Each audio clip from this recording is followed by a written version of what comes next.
హింస దోపిడీ రెక్కని తుక్కు చేయడానికి సీమ ప్రజానికం సిద్ధంగా ఉన్నారు. మొండు ఫ్యాన్ ని జగన్ చేతికిచ్చి 5 ఏళ్లు పాలనకి రిటర్న్ గిఫ్ట్ గా ఇచ్చి శాశ్వతంగా ఆ పార్టీని బంగాళాఖాతంలో కలుపుతామని అందరం కూడా శపథం చేయాల్సిన సమయం ఆసన్నమైంది. నిన్న మొన్న చూస్తున్నా సామాజిక న్యాయం కోసమే పుట్టాడంట జగన్. ఇంకో పక్క మీరు చూస్తే ఈ సామాజిక న్యాయానికి ప్రతినిధులు ఎవరంటే విజయసాయి రెడ్డి, వైవి సుబ్బారెడ్డి, సజ్జల రెడ్డి, పెద్దిరెడ్డి. ఈ నలుగురు వీళ్ళ పత్తనం కింద ఈ బడుగు బలహీన వర్గాలు బలైపోయే పరిస్థితి వచ్చింది.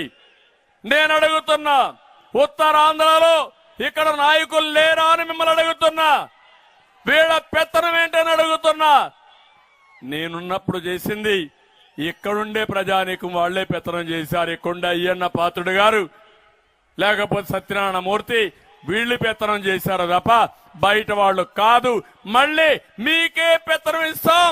ఉత్తరాంధ్ర ప్రజలు సమర్థులని మరొక్కసారి మీ అందరికీ విజ్ఞప్తి చేస్తున్నా. ఈరోజు ఒకటే మిమ్మల్ని అందరినీ కోరుతున్నా, ఇక్కడ నాయకులందరం ఉన్నాం. మేము బాధితులే, మీరు బాధితులే, నేను కూడా అందులో బాధితుడినే.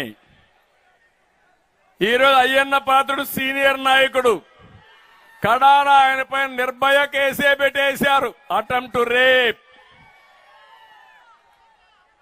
ఆ వయసులో ఉండే ఆయన పైన రేప్ కేసు పెట్టారంటే ఏం చెప్పాలి వీళ్ళకి? బండారు సత్యనారాయణమూర్తిని కేసులు పెట్టారు. తెలుగు మహిళా అధ్యక్షురాలు అనిత పులివెందులకు పోతే ఆవిడ ఎస్సీ, ఆమె పైన ఎస్సీ అట్రాసిటీ యాక్ట్ లో కేసు పెట్టారు. ఎంత గొప్ప నాయకులు తమ్ముళ్ళు వీళ్ళని మిమ్మల్ని అడుగుతున్నా.